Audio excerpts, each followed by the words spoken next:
ഏതൊരു ജീവനിലും ശിവനും ശക്തിയും അന്തർലീനമായിട്ടിരിക്കുന്നു എന്നുള്ളത് നമുക്ക് എല്ലാവർക്കും അറിയാവുന്ന കാര്യമാണ്. മറ്റൊരു തരത്തിൽ പറഞ്ഞാൽ അഗ്നിയിൽ നിന്ന് വേറിട്ട് താപത്തിന് മറ്റൊരു സത്വമില്ല എന്ന് പറയുന്നത് പോലെ തന്നെയാണിത്. അതായത് അവനവനിലുള്ള ശക്തി പ്രാധാന്യത്തെ തിരിച്ചറിയുക എന്നുള്ളതാണ് ഓരോ നവരാത്രിയുടെയും ലക്ഷ്യം.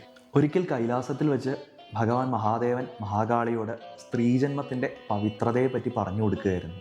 അതേസമയം ഭഗവാൻ ദേവിയോട് ഒരാഗ്രഹം കൂടി ചോദിക്കുന്നുണ്ട്. ശക്തിയുടെ പ്രാധാന്യം എന്താണെന്ന് മനസ്സിലാക്കുന്നതിന് വേണ്ടിയിട്ട് തനിക്ക് ഭൂമിയിൽ ഒരു സ്ത്രീ രൂപത്തിൽ ജനിക്കണമെന്നും അതേസമയം തൻ്റെ ഭർത്താവായിട്ട് ഭഗവതി തന്നെ വരണമെന്നും ഭഗവാന്റെ ആഗ്രഹം പറഞ്ഞു. അതും പ്രകാരം മഹാകാളി തന്നെയാണ് ശ്രീകൃഷ്ണനായിട്ട് നമുക്കറിയാവുന്ന രീതിയിൽ ഭൂമിയിൽ ജനിക്കുന്നതെന്ന് തോഠലതന്ത്രം പറയുന്നുണ്ട്. അതായത് കാളി കൃഷ്ണമൂർത്തി എന്നുള്ളതാണ് അതിൻ്റെ പ്രമാണമായിട്ട് പറയപ്പെടുന്നത്.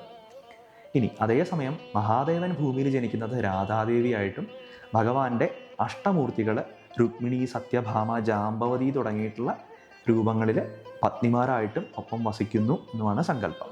നമസ്തേ കൃഷ്ണരൂപിണ്യൈ മായാ പുരുഷരൂപിണി എന്നുള്ള ഈ പ്രമാണം അനുസരിച്ചിട്ട് ഭഗവതി തന്നെയാണ് കാളി സ്വരൂപത്തിൽ ഇവിടെ നിൽക്കുന്നത്. കേരളം പോലുള്ള ശക്തിയാരാധന ഏറ്റവും പ്രബലമായിട്ടുള്ളൊരു ദേശത്ത് കാളിക്ക് അതീവ പ്രാധാന്യം തന്നെയുണ്ട്. അതുകൊണ്ട് എല്ലാവർക്കും ആ കാളീദേവി ഇച്ഛാശക്തി, ജ്ഞാനശക്തി, ക്രിയാശക്തി സ്വരൂപത്തിൽ നിന്നിട്ട് സർവർക്കും സകലവിധ ഐശ്വര്യങ്ങളും തരട്ടെ എന്ന് ആ ദേവിയോട് വിനീതമായിട്ട് പ്രാർത്ഥിക്കുകയാണ്. നമസ്കാരം.